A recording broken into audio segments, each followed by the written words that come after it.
بسم الله الحمد لله waxaan ku soo guriga noqonnay maantay oo ah maalin khamiis ah bisha juunna ay tahay 20 caasimada Garowe ee Puntland waxaan ku maqnayn safar shaqo oo dhowr maalmood qaatay oo aanu kaga qayb galnay barnaamijkii Joint Police Program oo lagu qabtay magaalada Muqdisho deeqbixiyaashuna ay halkaa ku dhageysanayeen kuna gorfaynayeen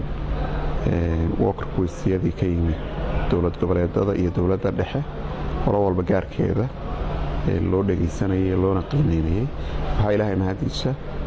inaanu haddaanu nahay wafdigii Puntland ka socday inaanu ku guulaysanay worker quest-gii aanu la tagnay si dhammaystiranna naloogu ansixiyey loona abgaara intii aanu joognay la gallay safaaradaha Mareykanka iyo UK